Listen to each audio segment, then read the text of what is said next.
What's up, Miami? I love this city. I am extremely thankful to be able to be here and talk to all you people about something I care a lot about, that I'm passionate for. And so thank you for being here. This is exciting and fun. It's only 15 minutes, so I'm just going to get rambling right into this as fast as possible and talk about something that nobody's probably talked about today, which is NFTs. Just kidding. But I'm going to get right into thinking about property rights and talk about some of the hype versus the hope and opinions about where I think this is going. Specifically, we first have to start with what is property rights to get the scope of how big this is. And if you think about property rights, broadly speaking, it's everything we ever own or could possibly think about caring about, from buying a soda pop, right, that you have the right to drink, to owning stock, to buying car titles, deeds, etc. And we've talked about a bunch of this stuff. When we get into NFTs now, the big question is, how much of this is hopium, the new future, it's going to change everything, and how much of this is hype and bullshit? And I think we can kind of elaborate into some of this, starting right off with making money. Making money is going to be something I think that everybody is probably overhyping when it comes to selling JPEGs. However, it's real. People are making a lot of money selling JPEGs, and it's very interesting, novel, and new. However, to me, that's noise. What really matters is not that. The technology is going to impact much more when it comes to property rights than just selling JPEGs. The other one that we see a lot is brand engagement. If your strategy as a business is to put your logo, Pepsi, onto an NFT and then go out and say GM, LFG, fam on Twitter, I think you have a problem. And that might be missing the point. But it's still good to see the flood coming in related to NFTs. And it does matter. However, I still think that's a bit of hype as well. I think it's going to get a lot deeper. Collectibles, I think, is not hype. Everybody collects all kinds of things. We collect everything. And we start thinking about the success that we've had here. By the way, had to give a shout out to Pepe, if anybody knows who Pepe is. He was the original memester. We love you, Pepe. He's not like the other apes. So that was 2016 on the Bitcoin blockchain when NFTs started being a thing, before anybody called them NFTs. And back in the day, I was building a collateralized lending, the first lending platform to think about property that you could not take away, in the same way that this whole thing has evolved. And I thought everything would be tokenized immediately. We weren't quite there, but these waves of adoption come. And when they come, suddenly you see the floods coming in. I think these waves are going to continue to get bigger and faster exponentially. So collectibles is only going to accelerate into everything else you could possibly imagine. And the question about it, is this a new asset class or not? I don't think this is a new asset class. This is way more about just new assets, that all the assets that already exist having new properties and functionality. So I really care about where are we going. And I think this is where everybody here is totally underestimating what's going to happen in the next 5 to 10. Going back to 2011, I vastly underestimated the potential of Bitcoin. I vastly underestimated everything I've thought about so far. My expectations have been blown away, and I think I'd be willing to bet that everybody here is vastly underestimating this, especially if you're one of those people who thinks that NFTs are nothing. They are definitely something. They're going to change everything, and every business and every individual is going to get impacted. You're going to have them in your wallets. You're going to have them all over the place, whether you like it or not. It is definitely changing the game entirely. So what do blockchains do? They solve trust issues. That's one thing they do really well. So if you start thinking about where are problems in the world right now that still exist with trust, you got tons of them. So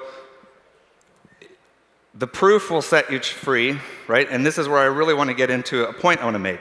I think that the more data there is, the more proof there is, the more proof there is, the more opportunity there is for trust to be built, the less trust issues we have. Pretty soon, we're going to eradicate fraud. We're going to eradicate scammers. There won't be fake IDs online. You're not going to have fake Twitter profiles and scams. All that stuff is going away because we're solving trust issues. But a really big thing where I think people are totally underestimating this is when it comes to cost savings. And it's not necessarily as sexy as making money, but it really, really matters, especially when you start thinking about the implications. And for making an example real quick, if anybody in the front wants a $100 bill, all you have to do, that guy, he is on it. Get it. What's your name? Westy. Okay, you got to show me 3 things to keep that prove that it's not counterfeit, right? Well, how do we do the $100 bill? Let's see. There's a number on it. Okay. Serial encoded with the United States government. 2. There's that blue stripe right there. Is that real? Maybe. It's not, but you can keep it. Okay, so the thing is, Had to. It looks real though, right? Found it at a pool party in Vegas. Look, the cost of it, this right there to proof is like 14 cents to print $100 bill. But that's not the real cost. How many times have you seen people holding up the clerk at the store with the magic marker, the drawers, all of the other costs that go into counting money? It's just totally nuts. We just accept it because we had to do that. But it's going to eradicate everything when you start thinking about what technology can do when you have instant verifiable proof that something is true, and it just becomes a secondary nature. And another thing I think we have to really consider is we're moving into a world of a permanent memory, a global shared permanent memory, right? You can start looking back, whether it's to Pepe 216 or to all the NFTs coming out right now. They're not going away. They're only going to compound our ability to start to look at the world in a more trustable way.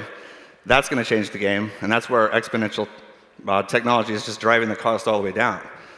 You can think about this as a mitigator of arguments, right? When you write agreements, you're really writing disagreements, right? Because nobody's actually ever going to look at the thing until you have a problem. You're going to go back and disagree. That's the truth about agreements. Think about all of those being NFTs. Think about the subcomponents of all those being NFTs. Think about the signatures on top of that being digital proofs that are on a blockchain. All of this stuff being integrated, that's going to radically change a lot, right? Not only does all of the printing money technology change, the notaries change, putting stamps on mail, people still do that. All of anything where we think there's trust or need a third party, we're moving into a world where the third party is software on a public ledger.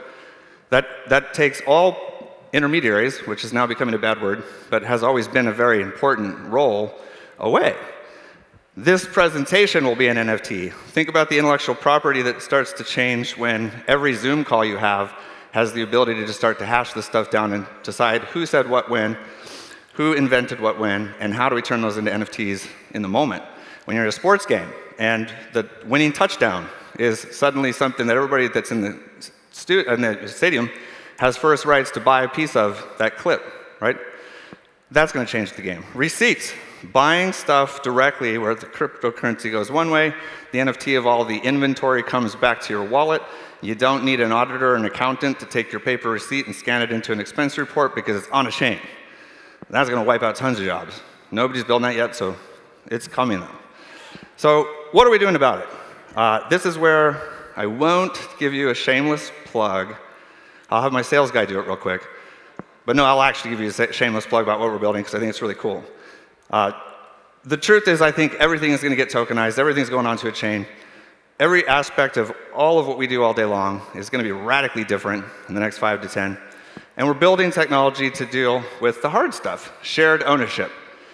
Governance is a boring thing. Corporate governance, and you go to government, anytime there's votes involved, anything like that, it's kind of not sexy when you think about it, but it's necessary. And it happens every day, all the time. All of that, when you put it into this implications, starts to change the game. And so we're building platforms and technology to take all of these assets, all the NFTs, all of the blockchain tokens, all your securities, all your deeds, and aggregate it into a portfolio that gives you access to start thinking about what does this look like. And we're helping people get their strategy right, because a lot of companies just won't see it coming. There'll be a ton more blockbuster examples where they thought it was just all about marketing and brand engagement with some new tweet, and it's not, right? This is going to change what we're all doing all the time. And I think the people here are ahead of the game, and you might as well keep a close eye on what's going on, because it's not just hype. It's definitely revolutionary. It's changing the game when it comes to everything we're doing. And there are solutions today that if you start to implement can really improve your ability to stay up with that. There's one last piece of this, really, then you'll get your time back, so I'm going really fast. The coffee is very good here. We're doing an airdrop. We're going to give away some stuff that's really fun, some NFTs. We're going to let people participate in a DAO and earn credit to play around with what we're building. So all you got to do is take your phone out. I see a lot of them. Scan that away. And we're also here with the booth. There's up at 17. If you have any interest in learning about how we can help you, the main thing would be if you think about portfolio management, cap table management, private equity issuance, KYC, agreement layers, legal bills, all that hard stuff that we have to deal with, we can save you a ton of money on that, getting integrated and coming into the blockchain space in a totally different way, in a very serious way. that comes down to how to set yourself up for the future. So with that being said, I'm ahead of schedule. I'm going to get these guys back a couple minutes for the next person, because I know they've been running behind a bit. And come see us at booth 17. Would love to have the conversation further. Grateful again to have you here. Thank you very much. Here's to building a better future. Come on, Troy. Pump it up. Come on, here we go. Sunshine. All right, thank you very much. Ladies and gentlemen.